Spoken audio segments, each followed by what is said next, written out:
welcome to our minisodes on agents with our agent assistant, Alice Hoskyns. Thank you so much for joining us today, Alice. Oh, it's a pleasure. I'm very excited to be here. Thanks for having me. Yeah, it's lovely to meet you, Alice. Would you mind introducing yourselves to our listeners, please? Of course. So I'm Alice Hoskyns and I work with literary agent Sophie Lambert at C&W Agency, which some listeners might know as Conville and Walsh, as it was previously known, and it's part of the Curtis Brown Group. I joined C&W in January 2022 after a few years working in the theatre, film, TV and education industries, respectively, as a freelancer.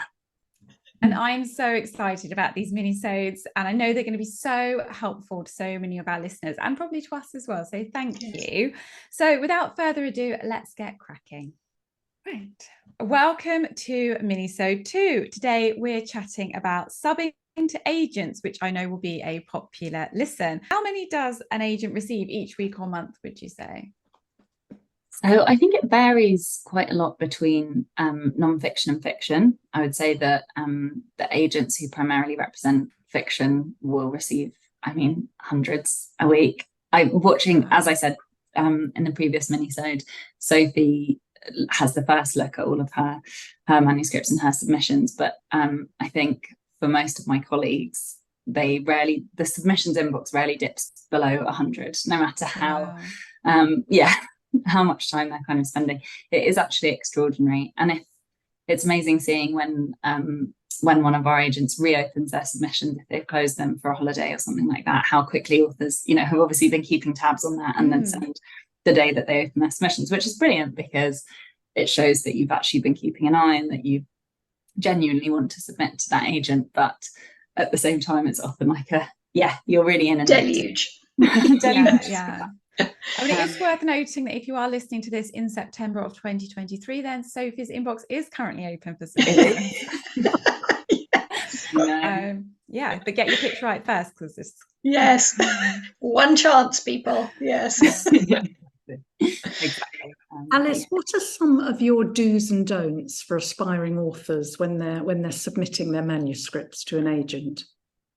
So I think a lot of it rides on the pitch letter. I think people actually overlook it, and it might not seem like the most important thing, but the truth is that agents really do pay attention to that. And I think they can really inform how an agent would approach reading your submission. Because if you haven't really invested the time in the pitch letter, if there are typos and spelling mistakes, or I've read a lot which open with "Dear Sirs." Who are the sirs? Where are the sirs? There aren't many sirs in publishing, but make sure you've actually got the right person. So those kind of basics, but also actually to enjoy the process of writing it creatively and convincingly. I think it doesn't just need to be the basics. You can also prove your writing prowess in an agent letter just as much as you can in your submission. I also think being really specific about why you've chosen a particular agent to approach. I think it's important that we know that, at least mention that, but also don't just sort of quote an agent's bio on the website. I've seen that you're interested in this list of things, and funnily enough, I can do all of those things. But actually, maybe reference some of the authors that you've really enjoyed from an agent's list to show that you've really actually done your research. I'd also say think about comps quite carefully, and actually where your book does sit in the market, to show that kind of that you're a bit market savvy and you have that sort of awareness. Is it really the next Sorrow and Bliss? Is it, ask yourself that, and actually whether you be more specific or kind of explain why.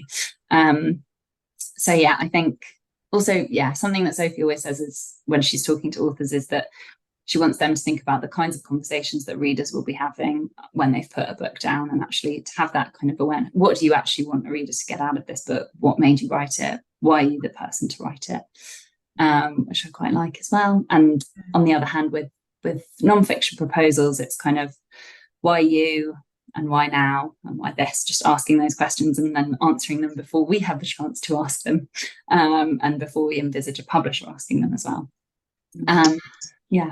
That's so really interesting. It's all about the research, isn't it? And checking the website and the guidelines and everything. So would you say not to go for kind of big comps when people are looking for, I know often people put in, oh, it's, it's like The Girl on the Train when they're, if they've written a psychological thriller. Would you say avoid that and try and go for something a bit more specific? I think you can use those big ones. I think the best format for me is it's Girl on the Train meets X, and therefore that's the gap that it fills, if that makes sense. It's kind of spotting those gaps and trying to present why you're the author and the novel to fill them. But yeah, I think also just actually attach the PDF or the Word document. Or the right version of it. We've all done that, Alice. We've all done that. But now Outlook tells you that it says, have you failed to attach something here? Which is, I think, is the best invention of maybe the last 5 years. And what for you makes a manuscript really stand out or go in the, I know you've mentioned a couple of examples where it goes straight in the bin, but is there anything else you can think of that would make it either really stand out or go in the bin? Well, we don't just put things straight in the bin, but I think it is, of course, completely subjective, so my opinion might be completely different to somebody else's, but I think there are some essentials that you want to have covered to give yourself the best chance, one of those being openings and introductions. And I think agents and agents' assistants are so pressed for time that you really do need to fall for something head over heels in the first few pages, so that you want to prioritize reading that manuscript and put everything else aside for the day and just reschedule everything and just sit with that. It should give you that feeling, which we all know, obviously, when you first fall in love with a novel or a book, and you're just like, I don't want to do anything but read this.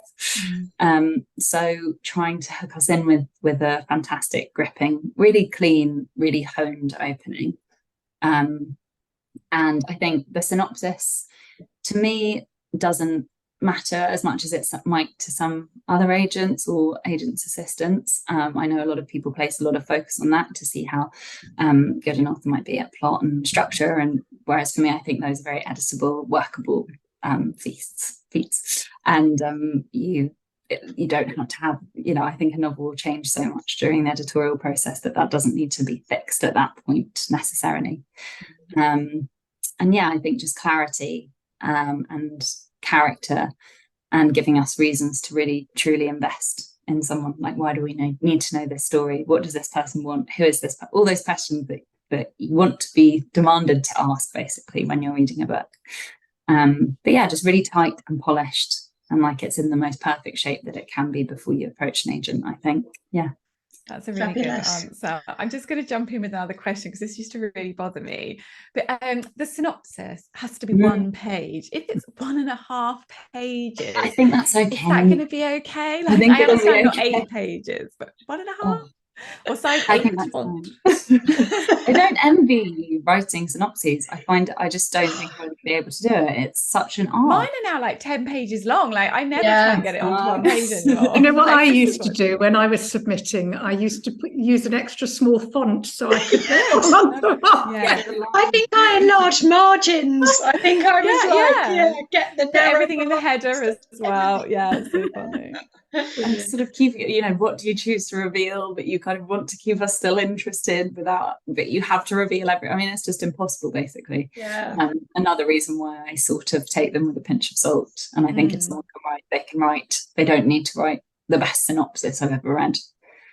It's good. But someone else might. Yes. And can you just run us through the process so what happens when you find a manuscript that you fall in love with? So Sophie will send me an email saying, please, could you have a look at this? I like the sound of it, or something. And then I will start reading it. I feel like I can tell very quickly whether I'm falling in love with a book. And generally I will then message Sophie straight away and say, I think this is really good.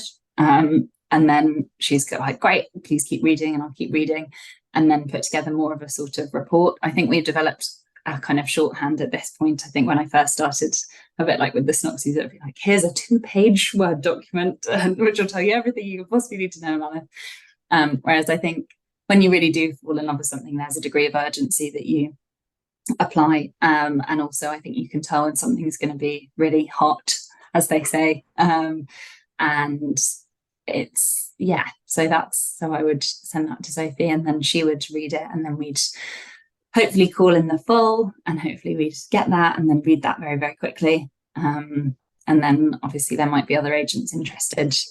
And then there's a beauty contest, as they call it, which you find. That's a nice way of putting it. Yeah. Yeah. And a slightly stressful way of putting it. High stakes. That's sort of the process. But it's a very exciting feeling when you find something that's truly brilliant, and you just want to act as quickly as you can to make sure you get that author, basically. That's all we've got time for in today's minisode. Thank you so much for answering all our questions, Alice, and join us next week, listeners, where we'll be asking all the other questions that you want to know.